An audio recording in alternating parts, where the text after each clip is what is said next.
Since the invention of the printing press, there's been a battle to control disseminated information. In the early 1900s, oil tycoon John D. Rockefeller took control of every newspaper and news editor of his era. He became America's first billionaire, paving the way for the power-hungry ever since. Thus began the gold rush for the modern world's most precious resource, the narrative. Do you have any people being paid by the CIA who are contributing to a major circulation American journal?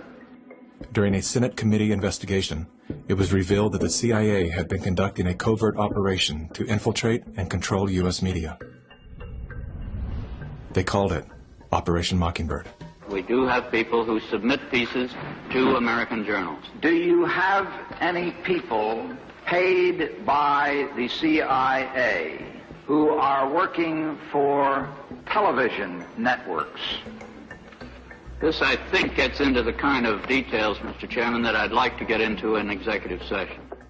Over 3,000 CIA contracted and trained operatives were placed in key positions within top media outlets.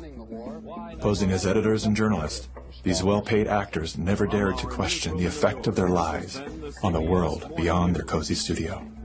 How often does the CIA manipulate the media in this way? It goes beyond your wildest imagination. Setting up student organizations so they could draw radical students in. 5,000 university professors co-opted to help the CIA manipulate people's minds. Journalists in the U.S., including big-name journalists, co-opted to function routinely to help the CIA put out stories and biases to the world. As this 1952 CIA memo says, the aim is controlling an individual to the point where he will do our bidding against his will. It's a great brainwashing process to change the perception of reality of every American to such an extent no one is able to come to sensible conclusions in the interest of defending themselves, their families, their community, and their country. Would you say that continues today? Well, I would think probably for a reporter it would continue today, but because of all of the revelations, I think you've got to be much more careful about it. So how do we know that Operation Mockingbird still isn't in effect? Well, we don't. It was the Telecommunications Act of 1996 that opened the door for predatory corporations to monopolize the industries of print and broadcast. This bill protects consumers against monopolies. It guarantees the diversity of voices. Today, a handful of corporate empires own and control the vast majority of everything you read, hear, and watch. From the biggest movie studios, television and radio networks, newspapers and magazines, to the vast universe of internet news and entertainment sites. Amazon has transformed its operations in response to COVID-19 to protect employees and keep packages flowing. The company is keeping its employees safe and healthy while still delivering those packages to your doorstep. The company is keeping its employees safe. Keeping its employees safe. The company is keeping its employees safe. Millions of Americans staying at home. Millions of Americans staying at home. Amazon. And that is how it works. It's like a house of mirrors, where you're seeing the same thing over and over and over again, except it's distorted. There's an industry that is paid to go after and target journalists, whistleblowers, and inundate our consciousness and the images we see to try to ruin, destroy, or smear the idea that they don't like or the person who's delivering it. You smear somebody with falsehoods and all the rest, and then you merchandise it.